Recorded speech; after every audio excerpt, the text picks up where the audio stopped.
इलाके स्पेकुलेटिव बैठे हुए। जो रियल एस्टेट फेडरेशन है उसके प्रेसिडेंट हैं जनाब सरदार ताहिर साहब, उनका पहले इस पे लेते हैं।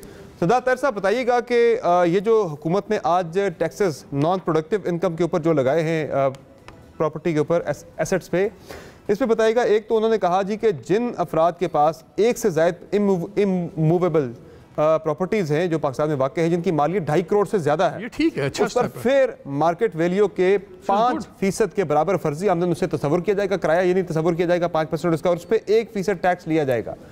एक इस पर भी अपनी राय का इजहार कीजिएगा। नंबर 2 जो अब वो करें, पाकिस्तान में वाक़ जो इमूवेबल प्रॉपर्टी है और जो कैपिटल गेन है, उस पर 1 साल में जो होल्डिंग पीरियड की सूरत में, यानी 1 साल तक अगर आप प्रॉपर्टी रखते हैं, उसे बेचते नहीं है, तो 15% टैक्स लागू करने की तजवीज़ है उस पर।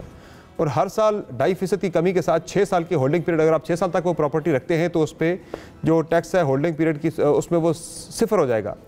और जो मौजूदा शरह है ये टैक्स पेयर्स के लिए 1% से बढ़ा के 2% कर दिया गया, जबकि नॉन फाइलर्स के लिए 5% ही रखी गई है।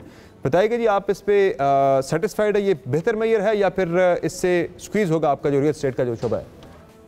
जी, thank you very much Samar साहब और मालिक साहब। जो आपने पहले बताया कि एक तो इंक्रीज किया गया है जो गेन का पीरियड है उसमें 4 ईयर से इसको 6 ईयर पे इंक्रीज किया गया, और रेट भी इंक्रीज किया गया कि पहले साल में अगर आप प्रॉपर्टी सेल करेंगे तो 15%, सेकेंड ईयर में 12.5%, थर्ड ईयर में आप करेंगे तो 10%, फिर 7.5, 5, 2.5 और लास्ट ईयर में जाके आप करेंगे इसको 0% होगा, जो कि पहले 4 ईयर्स था। एक तो रेट बहुत ज्यादा है, और दूसरा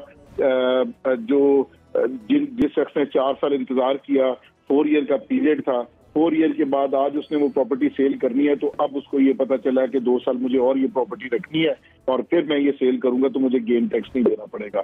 दूसरा सर सबसे बड़ा एतराज ये है कि जो फाइलर हैं उस फाइलर को इंसेंटिवाइज करना चाहिए।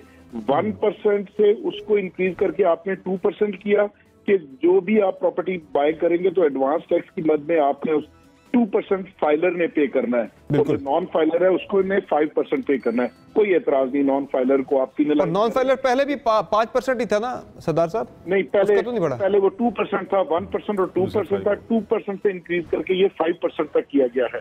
अब 5% का मतलब ये हुआ आपने 5% कर दिया, बिल्कुल ठीक है, जो नॉन फाइलर है उसको आप पिनलाइज करें, लेकिन इसको तो इंसेंटिवाइज करें, फाइलर का डबल कर दिया, तो ये 1% ही रहना चाहिए। जो ऑलरेडी फाइलर है, जो टैक्स पेयर है, उसको तो नहीं आप इसको 2% से आप इसको 5% तक लेके जाएं। और दूसरा ये जो आप सबसे पहले जो चीज आपने बताई कि 25 मिलियन से ज्यादा की अगर आपका सेकंड होम है या थर्ड प्रॉपर्टी है, फोर्थ प्रॉपर्टी है, उन प्रॉपर्टीज के ऊपर जो रेंटल इनकम है उसके ऊपर आप 35% ऑलरेडी टैक्स पे कर रहे हैं। अब आपने ये करना है कि जो सेकंड आपकी प्रॉपर्टी है उसके ऊपर वो 5% उसका जो किराया तस्वुर किया जाएगा और उस पर आपने 1% या 2% उस पर टैक्स, ऑलरेडी 1% उसका 35% पे कर रहे हैं। अब आपने क्या करना है कि उसको आपने कंसीडर करना है कि फर्ज करें वो 10 करोड़ रुपए की प्रॉपर्टी है, तो 10 करोड़ रुपए की प्रॉपर्टी को 5% उसका 50 लाख रुपया आप उसका किराया ले रहे हैं फर्जी तौर के, और उसका 1% यानी 5 लाख रुपए आपने उसमें एक एडिशनल उस 35% के अलावा एक और ये आपने हर साल अपने जमा करवाना है एज ए आपकी रेंटल इनकम, जो मैं ऑलरेडी एक दफा रेंटल पे कर चुका हूं और ये मैं दोबारा एक और ये टैक्स पे करूंगा। तो ये जो तजावीज है इनसे हमें बिल्कुल भी इत्तफाक नहीं है। जो कंस्ट्रक्शन की इंडस्ट्री चल रही है और इसके साथ अलाइड 50-60 इंडस्ट्रीज चल रही हैं, इनको ऑलरेडी हमारी मटेरियल की कॉस्ट इतनी ज्यादा हो चुकी है कि आज जो स्टील है 2,24,000 रुपए टन के ऊपर है, आपने FEDs के ऊपर सीमेंट, और ये अगर आप ये देखें तो इतनी ज्यादा कॉस्ट बढ़ चुकी है, और मजीद उसको बजाय इंसेंटिवाइज करने के उसको आप पिनलाइज करें, तो ये मैं समझता हूं कि इसको हमने लास्ट टाइम भी जब हम जिन चीजों से हमें इत्तफाक नहीं था उसके ऊपर हमने बहुत इसमें एक जायज एक सवाल ये उठता है जी, हुकूमत भी कहती है, आम लोग भी कहते हैं कि ये जो सट्टेबाजी है या स्पेकुलेशन है ये कैसे रुकेगी? इन्वेस्टर आते हैं, वो प्लॉट लेके बैठ जाते हैं, फिर खुद ही प्राइस रेस करते रहते हैं। इसी तरह अगर अपार्टमेंट बिल्डिंग्स बन रही हैं, इस पर जो स्पेकुलेटर है इन्वेस्टमेंट वो अपार्टमेंट लेके बैठ जाता है और फिर 6 महीने रख के फिर बेचता है, और उस पर तो आर्टिफिशियल बहुत महंगा हो गया। तो इसका हल क्या है अगर ये नहीं है जो गवर्नमेंट का चीजें गवर्नमेंट करिए, आम आदमी की पहुंच से बाहर हो जाती स्पेकुलेशन है कैसे कीमत, बंद हो, अनफेयर स्पेकुलेशन?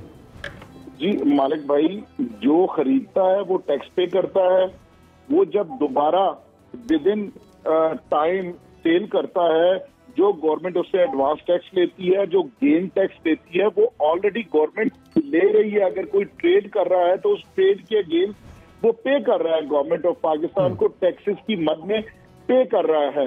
तो आप इसको अगर आप ये चाहते हैं कि रियल स्टेट में अगर एक शख्स हमारी, आपको पता 60-65% जितनी रेमिटेंसेज आती हैं वो रियल स्टेट की तरफ डाइवर्ट होती हैं। लोग यहाँ पे अपना घर बनाना चाहते हैं या रेंटल इनकम के लिए लोग प्रॉपर्टीज अपनी बाय करते हैं।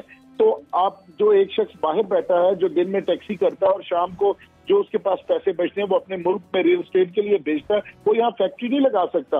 उसने इसी काम के अंदर पैसे, अपार्टमेंट खरीदना है, घर खरीदना है और यहाँ पे आके उसमें इन्वेस्टमेंट रियल स्टेट के अंदर करनी है। तो उसको आप क्यों डिस्करेज कर रहे हैं कि आप जब खरीदो आप टैक्स पे करो, जब बेचो तब भी आप वो टैक्स? यही रुकिएगा बिलाल, ये बड़ा उनका वैलिड पॉइंट है। अब अगर मैं बाहर बैठा हूँ और मैं बाहर से पैसे भेज रहा हूँ, मेरा प्लान है कि मैंने 5-6 साल के बाद वापस आना है। अब मैंने प्रॉपर्टी ख़रीद ली और मैं सोचता हूँ मैं आके घर बनाऊँगा। अब मुझे आप 5 साल के अंदर उसका डीम्ड किराया भी ठोक रहे हैं, वो ठोक रहे हैं। तो जब मैं दूसरे टैक्सेस दे रहा हूँ, मैं गेंस टैक्स दूंगा, साथ दूंगा, तो फिर ये क्यों? फिर आप तो डिस्करेज करेंगे कि बाहर से? नहीं सर, देखिए दिस इज़ जस्ट, देखिए अब आप या तो आप कहें कि जी मुल्क के अंदर किसी चीज़ को टैक्स नहीं लगना चाहिए। दिस इज़, देखें अगर कोई शख्स बाहर बैठा हुआ है, उसके पास इतने वसाइल है कि वो सेकंड होम यहाँ पे ख़रीद के उसको रख सकता है, तो उसके ऊपर वो 1% उसकी वैल्यू का टैक्स दे सकता है। अब आप इस सेक्टर के टैक्सेस को देखिए, कंपेयर करें productive sectors of the economy के साथ, आपकी फैक्ट्रीज, आपकी इंडस्ट्रीज़ के साथ, वो किस तरह की रेड टेप के अंदर अभी भी फंसी हुई है, किस तरह की टैक्स रिजीम्स में वो अभी फंसी हुई है। द आइडिया इज़ कि ये जो बहुत बड़ा